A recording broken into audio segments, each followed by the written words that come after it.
नमस्कार दोस्तों, मैं Virendra Joshi, motivational speaker and physics teacher. मुझे आप सभी को यह बताते हुए बहुत ही उत्साह हो रहा है कि मैं आपके सामने एक मोटिवेशनल स्पीचेस की सीरीज़ लाने जा रहा हूं, जिसमें मैं फिजिक्स के जो बेसिक से कॉन्सेप्ट्स हैं, फिनोमेना है, लॉज हैं, प्रिंसिपल हैं, इनको यूज़ लेके कैसे हम अपनी पर्सनल लाइफ को इम्प्रूव कर सकते हैं, कैसे किसी बड़े से बड़े गोल को अचीव कर सकते हैं, उसके रिगार्डिंग मैं ये स्पीचेस तैयार करूँगा और आपके सामने प्रस्तुत करूँगा। So without wasting the time, let us start with the physics. सबसे पहले फिजिक्स को एक ब्रीफ इंट्रोड्यूस मैं कर देता हूँ। फिजिक्स एक सब्जेक्ट है साइंस का, जिसमें हम इस एक्सटर्नल वर्ल्ड से जो रिलेटेड फिनोमिना है, जो लॉज है, जो प्रिंसिपल है, इनको हम स्टडी करते हैं और इनकी स्टडी के साथ में पूरे यूनिवर्स की स्टडी जुड़ी हुई है। इस यूनिवर्स की स्टडी को करना, इस एक्सटर्नल वर्ल्ड की स्टडी करना ही फिजिक्स है। लेकिन कुछ लॉज जो हमारे एक्सटर्नल वर्ल्ड के लिए एप्लीकेबल हैं, वो हमारे इंटरनल वर्ल्ड के लिए भी एप्लीकेबल है, जहां हमारी थॉट्स आती है, जहां हमारी डिज़ायर्स आती है, जहां हमारी अदर जो इंटरनल वर्ल्ड की एक्टिविटीज़ हैं वो जहां इन्वॉल्व होती है, वो हम एक्सटर्नल वर्ल्ड के पार्टिकल्स से उसको रिलेट कर सकते हैं। तो पहला जो मेरा ये स्पीच है, इसमें मैं कंपेयर करूंगा हमारे थॉट प्रोसेस को एक इलेक्ट्रॉन्स, जो फ्री इलेक्ट्रॉन्स होते हैं मेटल के, धातु के, उनके साथ में। तो एक मेटल जो होता है, एक धातु जो होती है, उसमें दो तरह के इलेक्ट्रॉन होते हैं। एक इलेक्ट्रॉन्स होते हैं जो बाउंड इलेक्ट्रॉन कहलाते हैं, और दूसरे इलेक्ट्रॉन्स होते हैं जो फ्री इलेक्ट्रॉन्स कहलाते हैं। ये free electron in absence of any battery, जब हम उस धातु के साथ, उस मेटल के साथ कोई बैटरी कनेक्ट नहीं कर रहे हैं, तो उसकी अब्सेंस में ये इलेक्ट्रॉन्स जो है ये रैंडम मोशन करते हैं, यानी कि फ्री मोशन करते हैं due to the temperature energy. यानी टेम्परेचर के कारण इनके पास जो एनर्जी होती है, उस एनर्जी से ये कंप्लीट रैंडम मोशन होता है। किसी एक पर्टिकुलर डायरेक्शन में अगर हम मोशन की बात करें तो वो ज़ीरो रहता है, क्योंकि जितने इलेक्ट्रॉन एक डायरेक्शन में जाएंगे उतने ही अपोजिट होंगे, तो उससे जो नेट करंट हमें मिलती है, उस करंट की वैल्यू ज़ीरो रहती। यानी जब भी हम किसी मेटल को टच करेंगे या अगर अमीटर से उसकी करंट मेजर करेंगे तो वो ज़ीरो रहेगी।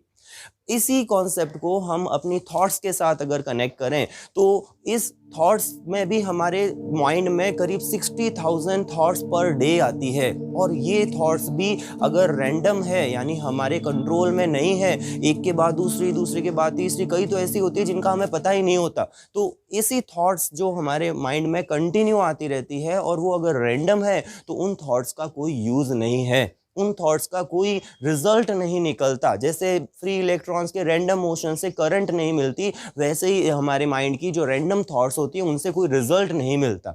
अब क्या किया जाता है कि हम उन फ्री इलेक्ट्रॉन्स को यूज़ लेके करंट को फ्लो करा सकें, यानी हम बड़े से बड़ी इलेक्ट्रिक डिवाइस को चला सके, लाइक वो रेफ्रिजरेटर हो, चाहे एसी हो, चाहे फ्रीज हो, चाहे वो मोबाइल हो, या कोई भी इलेक्ट्रॉनिक डिवाइस हो, उसको ऑपरेट अगर हमें करना है तो हमें जो चीज़ चाहिए वो है बैटरी।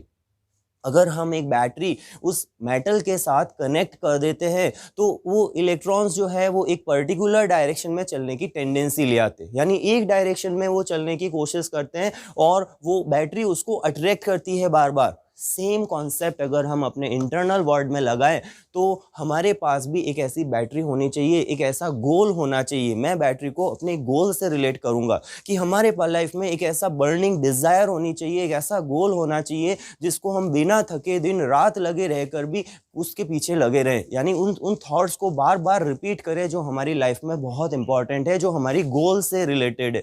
गोल सेटिंग लाइफ में सबसे ज़्यादा इंपॉर्टेंट होती है, और उस गोल को सेट करके उसको कंटिन्यू थॉट्स में रखना और उस पर कंटिन्यूअस वर्क करना, ये गोल ही हमारे लिए बैटरी का काम करेगा। और अगर वो गोल हम बार बार याद रखते हैं, उस थॉट्स को हम बार बार अपने माइंड में जनरेट करते हैं, उन थॉट्स को कंट्रोल करते हैं, तो हमें लाइफ में कुछ बड़ा अचीवमेंट मिल सकता है। तो थॉट्स जो है वो अपनी एक यूनिक डायरेक्शन में हो, अपना एक पर्टिकुलर गोल हो, जिस गोल को हमने सेट किया हमारी लाइफ में, उस गोल पर ही हम वर्क करें, दैट इज़ वेरी इंपॉर्टेंट। और यही हमारी लाइफ में सबसे ज़्यादा इंपॉर्टेंस रखेगा कि हम अपनी लाइफ में क्या कर रहे हैं, कब कर रहे हैं, कैसे कर रहे हैं। एक थॉट को पकड़ो, एक गोल को सेट करो। गोल अपनी लाइफ में डेली का एक गोल होना चाहिए, मंथली गोल होना चाहिए, ईयरली गोल होना चाहिए, और अपनी लाइफ का भी एक गोल होना चाहिए कि मुझे अपनी लाइफ में इस गोल को अचीव करना है। और उस पर कंटिन्यूअस वर्क करो, उस पर कंटिन्यूअस सोचो। किसी काम को नहीं करते हुए भी ये सोचो, ये विजुलाइज करो कि मैं उस काम को कर रहा हूँ। तो जब आप एक्चुअल में उसको परफॉर्म करोगे तो आपको इतनी तकलीफ नहीं आएगी, आपका मन उसके लिए ज़्यादा ऑब्स्ट्रक्शंस क्रिएट नहीं करेगा, क्योंकि आपने अपने माइंड में उस वर्क को पहले ही कर लिया। जब तक हमारी लाइफ में गोल नहीं होगा ना, तब तक हमारी लाइफ की जो थॉट्स हैं, हमारे माइंड की जो थॉट्स हैं, वो चैनलाइज्ड नहीं होगी, वो एक पर्टिकुलर डायरेक्शन में नहीं होगी और हमें कोई बड़ा रिजल्ट नहीं मिलेगा। जहाँ रहेंगे, जहाँ होंगे, वहीं के वहीं रहेंगे। तो हमें अपनी लाइफ में सबसे पहले गोल को सेट करना चाहिए। अब जब इलेक्ट्रॉन मोशन करता है, मेटल के अंदर जो फ्री इलेक्ट्रॉन्स है वो जब मोशन करते हैं, तो बैटरी की प्रेजेंस में भी उनका मोशन स्ट्रेट लाइन नहीं होता, वहाँ भी उसके पाथ में रेजिस्टेंस आता है। अदर जो एटम्स होते हैं उनसे इनका कोलिजन होता है, उन कोलिजन से ये एक डायरेक्शन में नहीं चलते लेकिन पीछे आते, लेकिन फिर उस डायरेक्शन में उसका मेन जो इलेक्ट्रॉन्स का टारगेट होता है ना, वो एक पर्टिकुलर डायरेक्शन चलने का होता है। भले ही उसको मेटल के जो एटम्स हैं वो पीछे धकेल दें, लेकिन फिर वो उस डायरेक्शन में बढ़ने की कोशिश करता है। तो ये नेचुरल फिनोमिना है और ये होगा ही होगा। हम किसी मेटल के रेजिस्टेंस को ज़ीरो नहीं कर सकते। ऐसा ही हमारी लाइफ में भी होगा कि अगर हमने एक गोल सेट किया है तो हमारी थॉट्स चेंज होगी, क्योंकि चेंज होना माइंड का एक नेचर है। तो ये चेंज होगी, लेकिन जब चेंज हो तो वापस हम बार बार उसको फोर्सफुली एक डायरेक्शन में चलाने की कोशिश करें, फोर्सफुली हम एक थॉट को अपने माइंड में क्रिएट करें, तो हम और साथ साथ में वर्क भी करना पड़ेगा। केवल थॉट्स को माइंड में ला के नहीं, हमें उसके ऊपर कंटिन्यूअस वर्क भी करना पड़ेगा। तो ये जो इलेक्ट्रॉन का मोशन हो रहा है, जो रेजिस्टेंस की प्रेजेंस में भी वो एक डायरेक्शन में चलने की टेंडेंसी रखता है, वही हमारी लाइफ में होना चाहिए। कि हम डिस्ट्रैक्ट हो गए, मान लो कि हम किसी पर्सन से मिलते हैं, किसी एनवायरनमेंट में रहते हैं, तो उसके कारण हमें थोड़ा बहुत ऊपर नीचे चलता है, लेकिन हमारा माइंड एक ही जगह पे, इसी को मैं एटीट्यूड भी नाम देता हूँ, कि एक पर्टिकुलर थॉट को माइंड में रखना, उस पर कंटिन्यूअस वर्क करना, उसके बारे में सोचना, ये हमारा एटीट्यूड होना चाहिए। दुनिया की कोई ताकत हमें उस एटीट्यूड से चेंज नहीं कर सके, हमारी उस थॉट को बदल नहीं सके, इतना हमारे अंदर एक विल पावर होनी चाहिए। तो वो विल पावर जब आ जाएगी तो हम उससे कोई बड़ा रिजल्ट गेन कर पाएंगे। जब ये इलेक्ट्रॉन एक डायरेक्शन में चलेंगे तभी हमें करंट मिलेगी और तभी बड़ी से बड़ी डिवाइसेस भी हम चला सकते हैं। वैसे ही हमारी थॉट्स जब हम कंट्रोल कर लेंगे, जब हम एक थॉट्स को लेके उस पर वर्क करेंगे, तो हम डेफिनेटली कोई टारगेट को अचीव करेंगे। एक सिंपल सा एग्जांपल मैं अगर यहाँ दूं, तो अगर मुझे यहाँ से केवल 1 किलोमीटर डिस्टेंस पर जाना हो, तो सबसे पहले मुझे एक पर्पस चाहिए वहाँ जाने का, कि मैं क्यों जा रहा हूँ वहाँ उस डिस्टेंस पर। फिर मुझे ये सोचना पड़ेगा कि मुझे वहाँ जाना है, फिर मुझे एफर्ट करने पड़ेंगे कि मुझे उठना है, फिर चलना है, फिर अगर व्हीकल यूज़ लेना है तो उस पर बैठना है और फिर जाना है।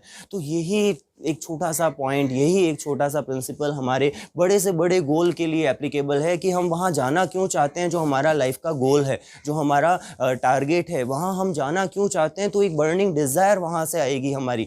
तो वहाँ जाना, फिर हमें सोचना कि मैं वहाँ जाने के लिए कोशिश करना, एफर्ट करना, कंटिन्यू उस पाथ के लॉन्ग चलना। ऐसा नहीं होना चाहिए कि हम जब 1 किलोमीटर डिस्टेंस पे जा रहे हैं कभी इधर कभी उधर, रैंडम मोशन नहीं होता वहाँ पे, वहाँ एक डायरेक्शन में मोशन होता है, तो रोड के अलॉन्ग। तो यहाँ भी हम इसी कॉन्सेप्ट को लगाएं कि हमारी भी जो डायरेक्शन, हमारा जो मेन गोल है, हमारा जो टारगेट है, उस टारगेट की तरफ हम बढ़ने की कोशिश करें। जब हम अपने एक गोल की तरफ बढ़ेंगे तो वहाँ पर एक माइंड जो है वो रिस्ट्रिक्शंस प्रोड्यूस करेगा, एक रेजिस्टेंस क्रिएट करेगा।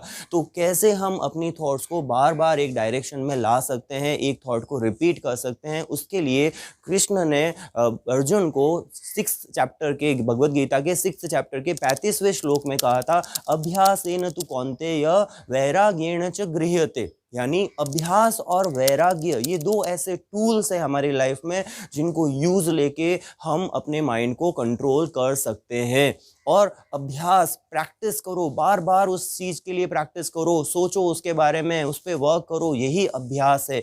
और वैराग्य, वैराग्य का मतलब यहाँ घर छोड़ के जाने से नहीं है। वैराग्य का मतलब है कि हम जिस पर्टिकुलर काम पे वर्क कर रहे हैं, जिस पर्टिकुलर गोल पे वर्क कर रहे हैं, उस समय हमारे कॉन्सेंट्रेशन, हमारा फोकस उसी गोल पर रहे, न कि दूसरे चीज़ों में या दूसरे लोगों में डिस्ट्रैक्टेड रहे। हमारी थॉट्स कंट्रोल होनी चाहिए और हमारा फोकस उस वर्क में होना चाहिए, तो हमें सफलता मिलती है। तो हमें मैं उसी चीज को वैराग्य कहता हूं, कि जिस समय जो काम कर रहे हैं तब हमारा ध्यान पूरा वहां हो। That is the real meaning of the वैराग्य। और वैराग्य भी हमें अभ्यास से मिलेगा, प्रैक्टिस से मिलेगा। करत करत अभ्यास जड़मति होए सुजान। इस दुनिया में ऐसा कोई काम नहीं है जिसको किसी पर्सन ने किया है और वो हम नहीं कर सकते। चाहिए क्या, हमें एक वैराग्य चाहिए, एक अभ्यास चाहिए, ये दो टूल। देखो, जो लॉज फिजिक्स में एक पर्टिकुलर फार्मूला को अगर मैं लूँ, जैसे वेट का अगर फार्मूला mg है, ये फार्मूला हर प्लेनेट, हर स्टार, हर सब प्लेनेट, हर सैटेलाइट, सबके लिए वैलिड होता है। ये चेंज नहीं होता, न स्थान के साथ चेंज होगा, न ये स्थिति के साथ चेंज होगा, न ये समय के साथ। Clear? Place, time and situations या सर्कमस्टांसेस, इन पर ये लॉज इंडिपेंडेंट होते हैं, इनके साथ चेंज नहीं होते। ऐसे कि ऐसे जो लॉज सतयुग में थे हमारे इंटरनल वर्ल्ड से रिलेटेड, वही त्रेता युग में, वही द्वापर युग में, वही कलयुग में है। केवल हमने अपने थॉट प्रोसेस को बदल दिया है, केवल हमने अपने विचारों को बदल दिया है। लेकिन आज भी अगर हम उन कृष्ण के दिए हुए वचनों को, कृष्ण की दी हुई बातों को फॉलो करें, और ये कोई किसी स्पेसिफिक धर्म से रिलेटेड नहीं है, ये एक ह्यूमन लाइफ से रिलेटेड है कि ह्यूमन अपने लाइफ को कैसे ग्रो कर सकता है। तो यही दो टूल, अभ्यास और वैराग्य, इनके बारे में सोचो, इन पे प्रैक्टिस करो, तो आप अपने माइंड को कंट्रोल कर सकते हो, अपनी थॉट्स को कंट्रोल कर सकते हो, और उन थॉट्स को कंट्रोल करके एक पर्टिकुलर डायरेक्शन में, एक गोल की तरफ बढ़ सकते हो, और डेफिनेटली उस गोल को अचीव भी कर सकते हो। तो मेरी इसी शुभकामनाओं के साथ मैं आज के इस लेक्चर को ख़त्म करता हूं, और नेक्स्ट जो लेक्चर है, जो नेक्स्ट फिनोमेना जो मैं फिजिक्स का लूँगा, जिसको मैं इंटरनल लाइफ के साथ मैं एसोसिएट करूँगा, वो जल्दी ही प्रस्तुत करूँगा। So thank you for watching, have a nice day.